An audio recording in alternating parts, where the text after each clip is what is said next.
Hello everyone, I am Suman. Welcome on Guru Mantra study channel.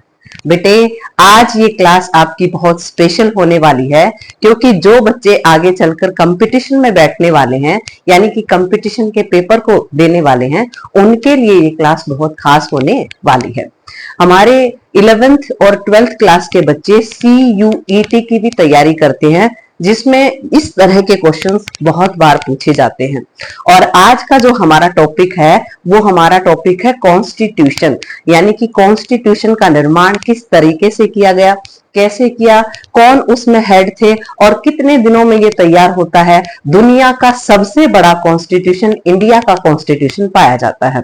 तो ऐसी सभी बातों के बारे में हम MCQs पढ़ने वाले हैं, यानी कि जो कंपटीशन में किस तरह के जो क्वेश्चंस आते हैं उनको पढ़ने वाले हैं। ये सभी के लिए बेनिफिशियल होने वाले हैं जो हमारे student 11th 12th 9th 10th में पढ़ रहे हैं और जो कंपटीशन की तैयारी कर रहे हैं उनके लिए ये क्वेश्चन बेनिफिशियल रहने वाले हैं।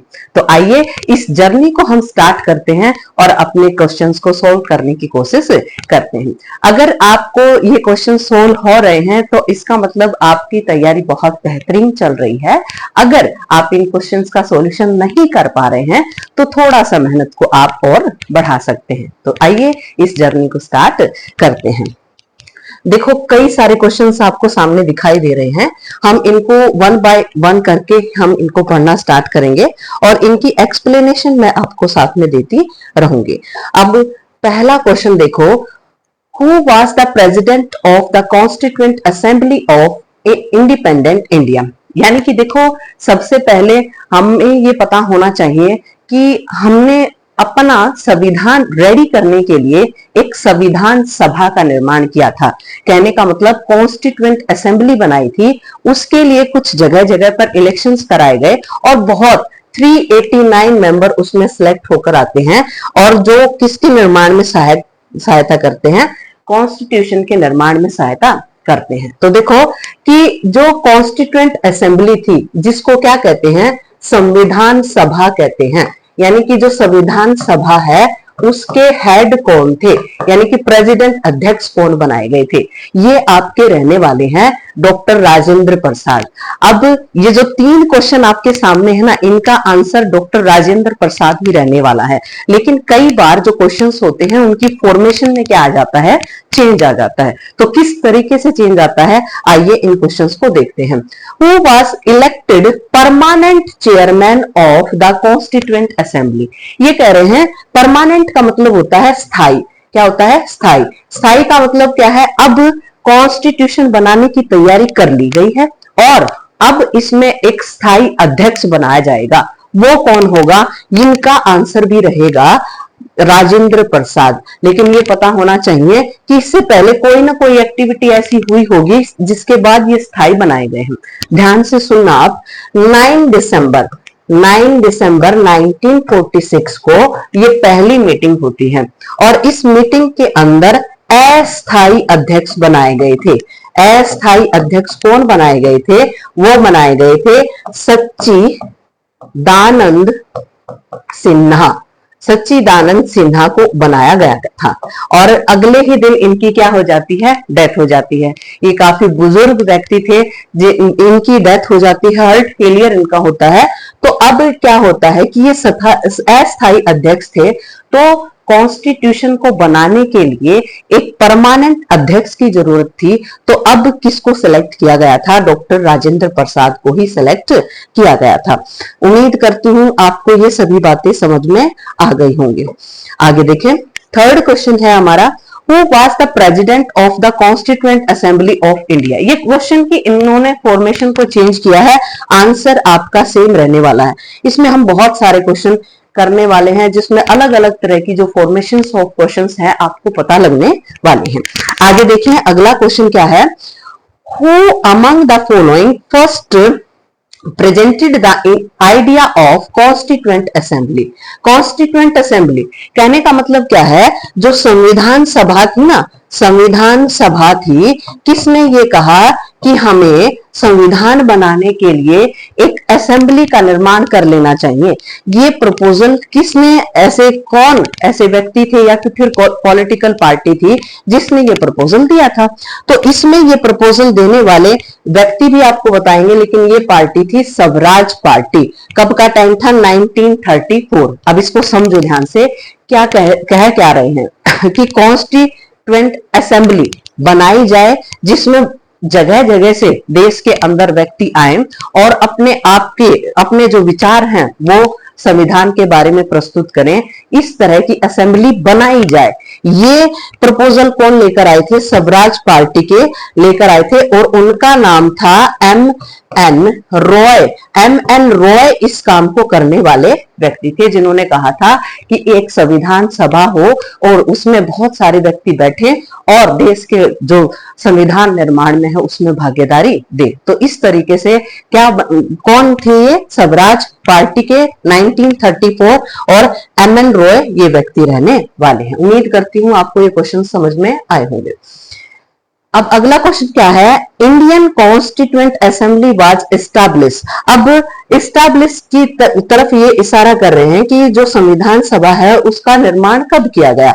अब ये इशारा कर रहे हैं कि संविधान सभा की पहली मीटिंग कब होती है। मैं आपको बता चुकी हूं, यहां पर इन्होंने दिया है 9 दिसंबर 1946 और मैंने बताया था 9 दिसंबर 1946 में सच्चिदानंद सिन्हा को पहला अस्थायी अध्यक्ष बनाया गया था।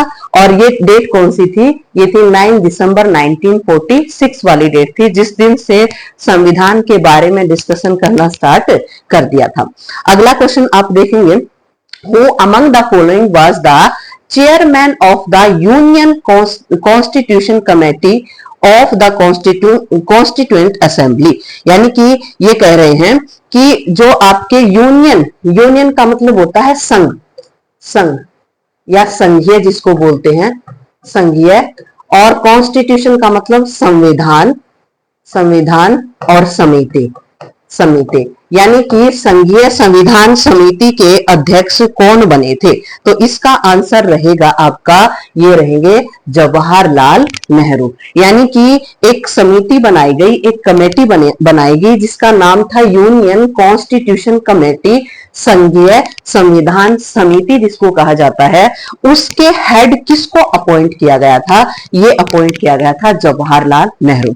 अब समिति के बारे में सुने कि कॉन्स्टिट्यूशन का जब निर्माण किया गया तो बहुत सारी कमिटीज का निर्माण किया गया। कहने का मतलब ये है कि अलग अलग काम उनको प्रपोजल दिए गए कि आपको इस काम को करना है, आपको इस काम को करना है। तो इस तरीके से बहुत सारी कमिटीज बनाई गई थी। उनमें कमिटीज के कुछ हेड भी बनाए। यानी कि मान लो 7 व्यक्ति हैं तो 7 एक कमेटी में 7 व्यक्ति हैं, उसमें उनमें से भी एक उनका क्या होने वाला है? हेड होने वाला है। और उनको जो भी प्रपोजल दिया गया है, जो भी काम दिया गया है, वो उसके अकॉर्डिंग उसमें क्या करेंगे?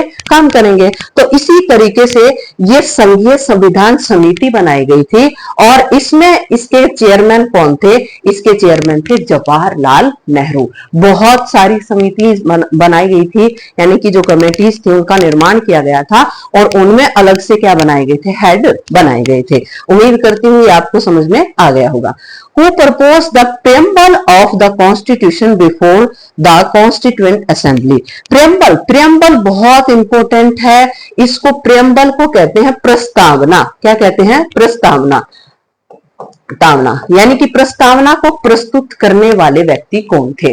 प्रेम्बल प्रस्तावना में क्या है? जैसे आप कई बार होता है कि चैप्टर को कंक्लूड कर लेते हो। कंक्लूड करने का मतलब क्या है? कम से कम शब्दों में आप किसी चैप्टर को पढ़ के तैयार कर लेते हो। ऐसे ही जो प्रेम्बल होता है वो पूरे कॉन्स्टिट्यूशन का आइडिया दे देता है। यानी कि हमारे कॉन्स्टिट्यूशन के अंदर क्या रहने वाला है, ये सभी बातें किसमें लिखी होती हैं? प्रेम्बल में लिखी होती हैं।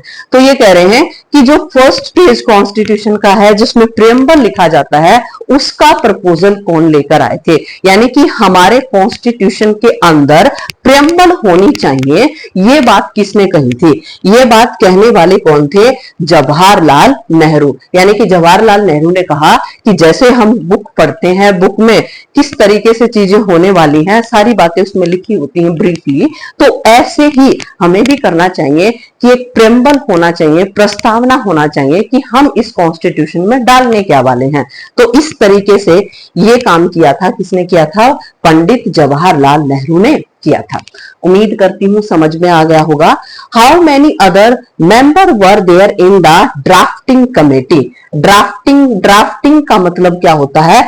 प्रारूप होता है। प्रारूप का मतलब क्या होता है? मोटे तौर पर ये देखना कि हमारे कॉन्स्टिट्यूशन के अंदर ये जो फ्रेमवर्क है वो कैसा होने वाला है। तो यही बात ये कह रहे हैं कि जो ड्राफ्टिंग कमेटी है और constituent assembly headed by the Ambedkar, इसके हेड अंबेडकर थे, लेकिन उनके साथ कितने व्यक्तियों ने काम किया है जिसमें ये पूछा गया है।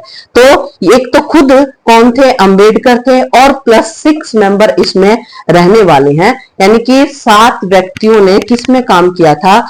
ड्राफ्टिंग कमेटी में काम किया था। यानी कि ड्राफ्टिंग कमेटी का मतलब होता है एक ये खाचा तैयार करना कि हमारा जो कॉन्स्टिट्यूशन है इस तरह का रहने वाला है। तो ये काम किसने किया था? बी आर अम्बेडकर की जो टीम है, जिसको प्रारूप कमेटी कहते हैं, उन्होंने इस काम को किया था। अगला देखें।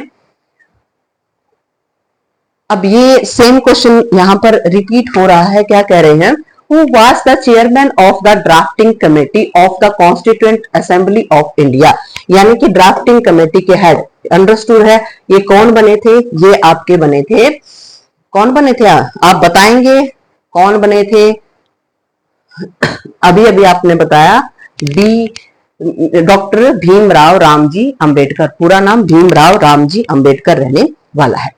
When the drafting committee formed under the chairman of Dr. B.R. Ambedkar Constituent Assembly, अब ये कह रहे हैं कि कब ड्राफ्टिंग कमेटी जो बनाई गई थी उसके चेयरमैन थे जो कॉन्स्टिट्यूशन थे, तो वो डेट कौन सी थी? वो डेट थी जनवरी 22, 1947 को इसका निर्माण किया गया था।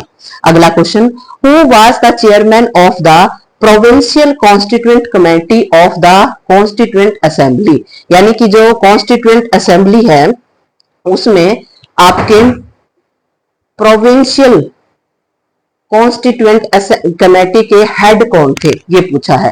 तो प्रोविंशियल कॉन्स्टिट्यूएंट असेंबली कमेटी को इसके हेड रहे थे आपके सरदार पटेल। सरदार पटेल इसके हेड रहने वाले हैं। इंडियन कॉन्स्टिट्यूशन वाज अडॉप्टेड, कब इसको क्या किया गया था? अडॉप्ट किया था। कहने का मतलब क्या है? कब अडॉप्ट किया था, या फिर किसने इसको अडॉप्ट किया था?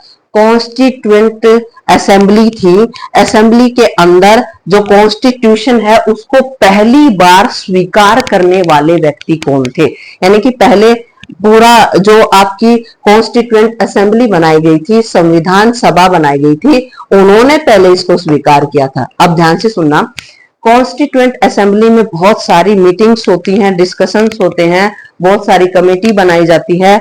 2 साल 11 महीने और 18 दिन का इसमें टाइम लगता है किसको बनाने में? कॉन्स्टिट्यूशन को बनाने में।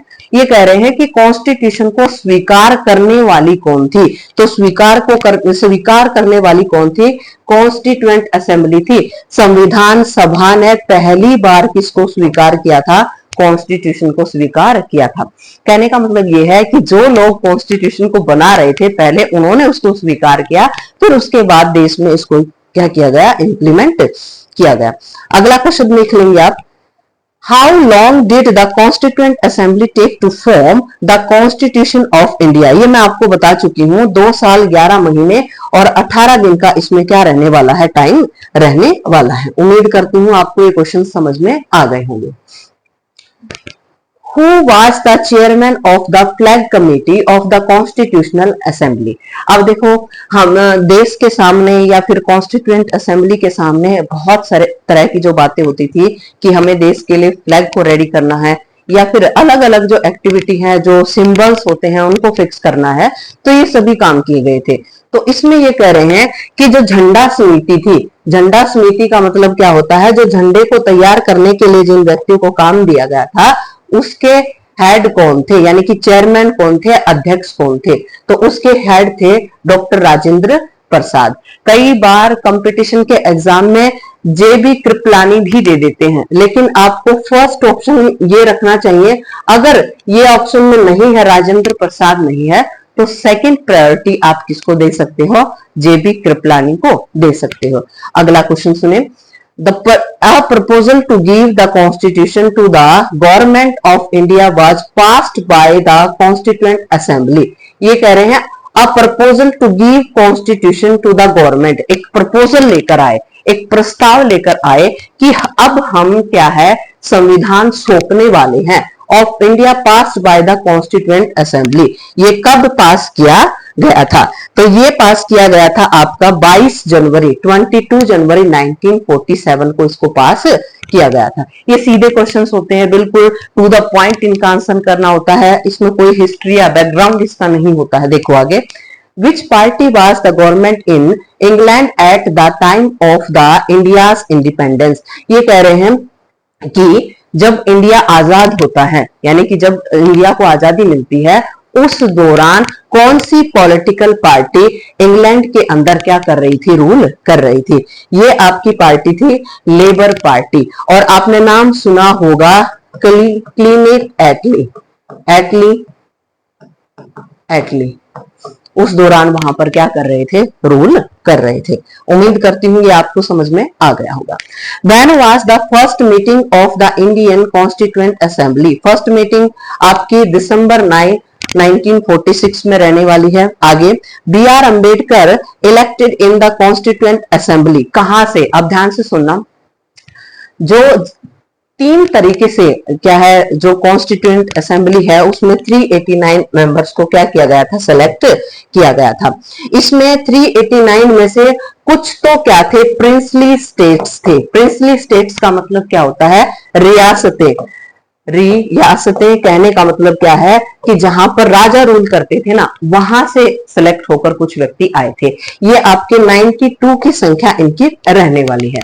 कुछ ऐसे प्रांत थे जिस जहां पर ब्रिटिशर्स रूल कर रहे थे, तो वहां से कुछ व्यक्तियों का सिलेक्शन हुआ था। ये रहा था आपका 292, यानी कि 292 कहां से आए थे, आपके आए थे जहां पर ब्रिटिश प्रांत का रूल चल रहा था, वहां से आए थे। और 4 थी कमिश्नरी स्टेट्स थी, यानी कि जहां पर कमिश्नर्स काम करते थे वहां से। तो ये कितना हो गया, 389 व्यक्ति क्या है, कॉन्स्टिट्यूएंट असेंबली में सेलेक्ट होकर आते हैं और उनका रेशियो जो है इस तरीके से रहने वाला है।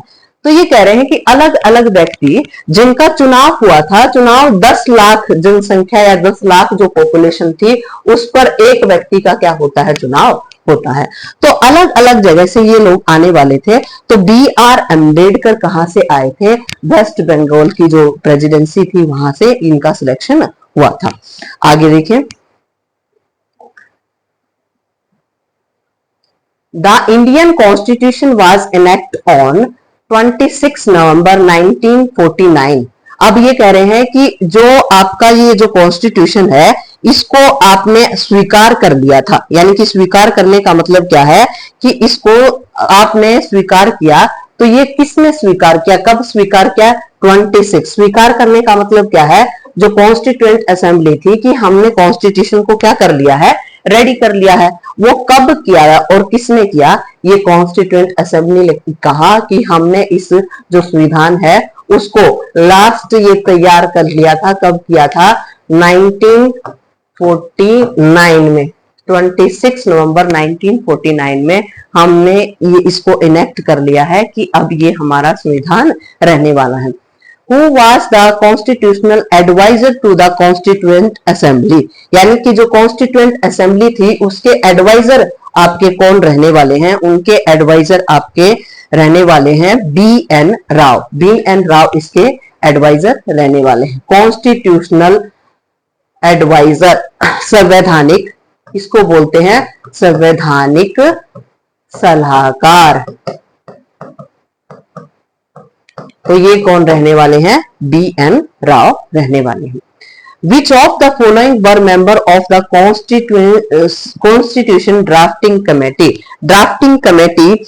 Which one of the following were member of the constitution drafting committee? इनमें से कौन कौन मेंबर रहे हैं? मेंबर का मतलब आपने ये पढ़ा है कि कई सारे व्यक्तियों ने कॉन्स्टिट्यूएंट असेंबली है उसमें क्या की थी, भागीदारी की थी। तो ये जो ड्राफ्टिंग कमेटी है, ड्राफ्टिंग कमेटी का मतलब होता है प्रारूप समिति। कौन सी? प्रारूप समिति। प्रारूप समिति के हेड में आपको बता चुकी हूं, आप कमेंट बॉक्स में लिखेंगे। अब प्रारूप समिति में ये कह रहे हैं कि इनमें से कौन कौन व्यक्ति क्या है, शामिल रहे हैं। तो आपको ये पता होना चाहिए, एन गोपाल स्वामी इसमें रहे थे और अलादी कृष्ण स्वामी अय्यर इसमें रहे थे। तो ये ऑप्शन आपका रहेगा फर्स्ट और थर्ड रहने वाला है। इसमें टोटल कितने व्यक्ति थे? इसमें 7 व्यक्ति थे जो इसमें शामिल होते हैं। आगे देखें, who said Constituent Assembly was Congress and the Congress belong to India। ये कह रहे हैं कि जो आपका कॉन्स्टिट्यूशन है, कॉन्स्टिट्यूशन असेंबली वाज कांग्रेस, यानी कि जो कॉन्स्टिट्यूशन असेंबली है उसको किससे रिलेट कर रहे हैं? कांग्रेस। यानी कि कांग्रेस ही क्या है? कॉन्स्टिट्यूएंट असेंबली है। And Congress belong to India, और कांग्रेस ही क्या है? इंडिया से रिलेटेड है। तो यही ये जो शब्द है वो किसने कहे थे? ऑस्टिन ने कहे थे।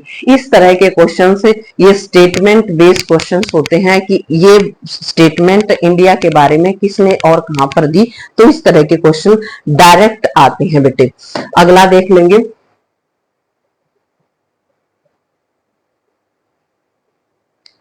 इन context of Indian history member of the Constituent Assembly from the province।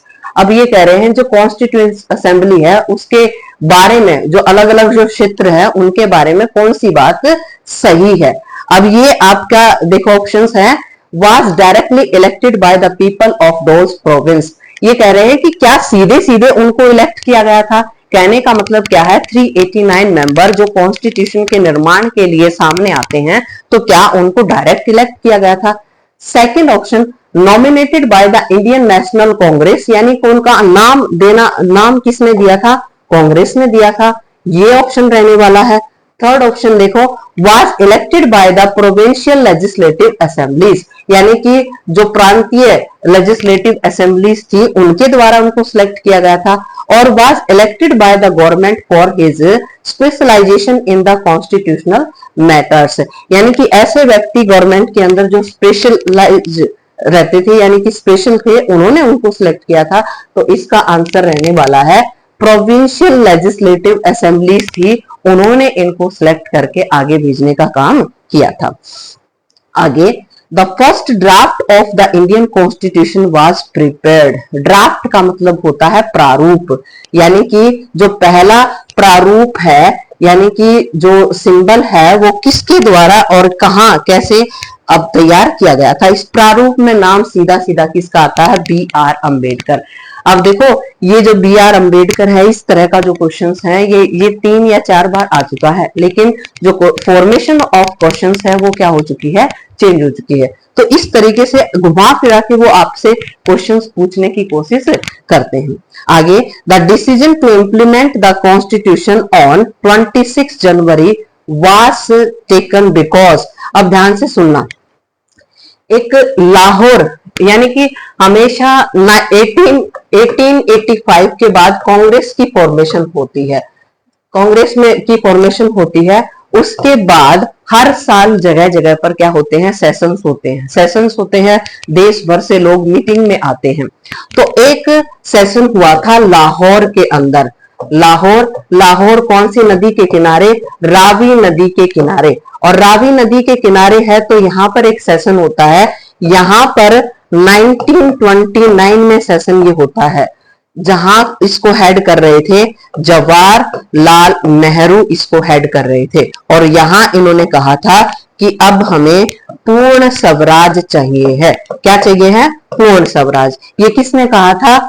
आपके जवाहरलाल नेहरू, जो कि लाहौर के अंदर 1929 दिसंबर 1929 में ये सेशन होता है। वहां पर ये कहते हैं कि अब हमें पूर्ण स्वराज चाहिए है। इस मीटिंग के अंदर बोला जाता है कि 26 जनवरी को हम अब से इंडिपेंडेंस डे बनाएंगे, स्वतंत्रता दिवस मनाएंगे। यानी कि अब से हम सिंबॉलिक का मतलब होता है कि हम दिखाना चाहते हैं कि हम जो ब्रिटिशर्स हैं उनसे क्या है, आजाद हैं। तो इस तरह का विचार ये कब इन्होंने क्या 26 जनवरी को इन्होंने क्या मनाना स्टार्ट किया था, कब किया था, 1930। क्योंकि मीटिंग कब हुई है, दिसंबर 1929 में मीटिंग हुई है। तब से 1930 से जनवरी 26 1930 से हमने कहा कि हम क्या मनाएंगे, अपना सिंबॉलिक इंडिपेंडेंस डे मनाएंगे और ये ब्रिटिशर्स को दिखाने की कोशिश करेंगे कि हम सभी आपसे क्या है, आजाद हैं। तो इस तरीके से 1947 तक हमने अपनी क्या बनाई, सिंबॉलिक आजादी को मनाया। अब ध्यान से सुनना, ये डेट हमारी आजादी से पहले बहुत इंपॉर्टेंस रखती थी, तो जिसके कारण हमारा जो कॉन्स्टिट्यूशन है वो कब बन के तैयार हो गया था। बहुत ध्यान से सुनना, ये बहुत अच्छा कॉन्सेप्ट है। हमारा 26 नवंबर 1949 को हमारा जो कॉन्स्टिट्यूशन है वो क्या हो जाता है, तैयार हो जाता है। तो लेकिन हमने इंतजार किया 26 जनवरी 1950 का इंतजार किया, ताकि इस डेट को हम क्या कर सके, अपनी स्मृति, अपनी याद में रख सके। तो इस तरीके से हमारा जो हमने रिपब्लिक डे मनाना स्टार्ट किया वो कब से किया, 26 जनवरी और 1950 से मनाना स्टार्ट किया। क्योंकि हम इसको कब से सेलिब्रेट कर रहे थे, 30 से हम इसको सेलिब्रेट कर रहे हैं। कहने का मतलब क्या है कि जो सिंबॉलिक आजादी हम आजादी मिलने से पहले अंग्रेजों के खिलाफ मनाते थे, उस डेट को याद करने के लिए हमने 26 जनवरी को अपना जो कॉन्स्टिट्यूशन है उसको इंप्लीमेंट किया। और वास्तविक जो आजादी मिलती है वो हमें कब मिलती है, 15 अगस्त को मिलती है 1947 को। और ये ऑटोमेटिकली हमारा क्या बन गया, इंडिपेंडेंस डे बन गया। तो इसका ये इतिहास है बेटे, किस तरीके से जो इंडिपेंडेंस डे है उसको सेलिब्रेट किया जाता है। आगे देखें,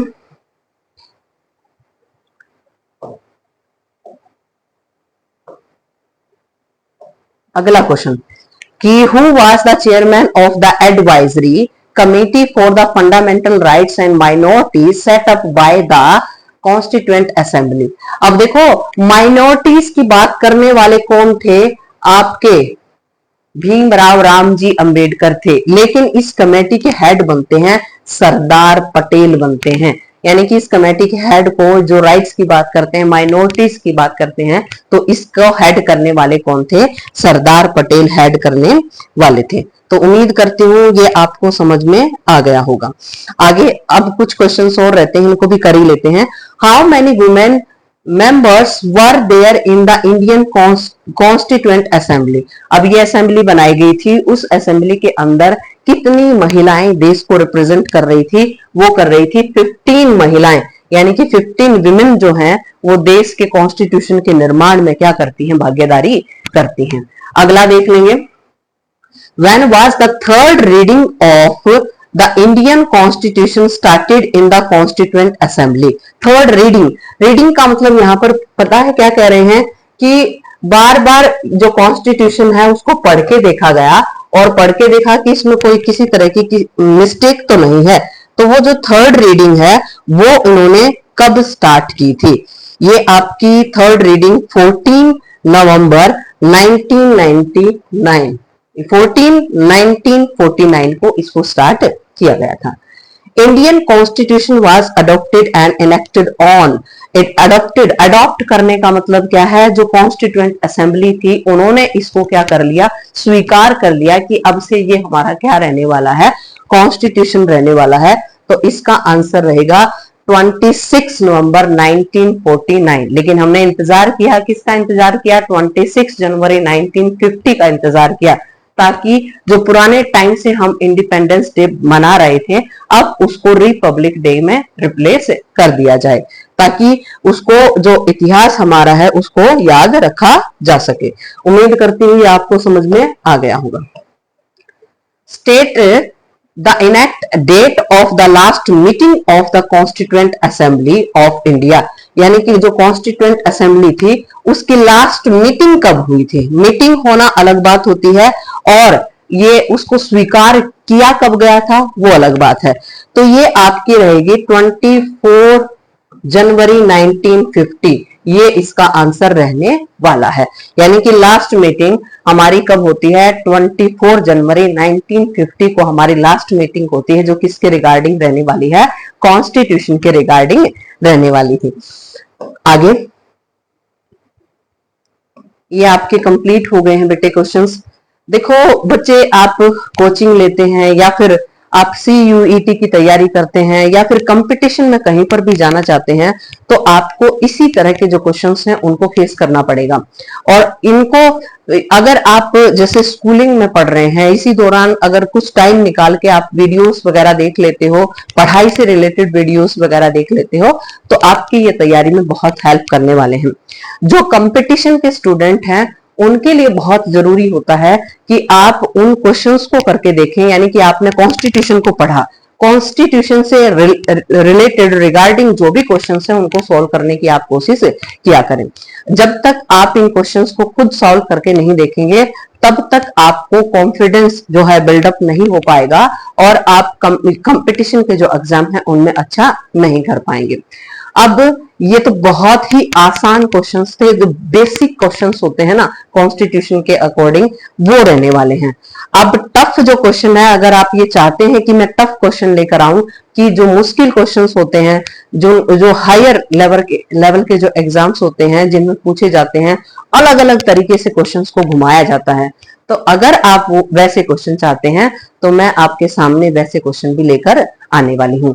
तब तक के लिए आप नेक्स्ट क्लास का इंतजार करें, कमेंट करें, शेयर करें, और जो बच्चे हैं पढ़ने वाले हैं, अच्छे तरीके से तैयारी करना चाहते हैं, लाइफ में कामयाब होना चाहते हैं, उन सभी बच्चों के पास इस वीडियो को शेयर करने का ये आपको पास मौका है, आप इसको शेयर कर सकते हैं। तब तक के लिए नमस्कार, थैंक यू।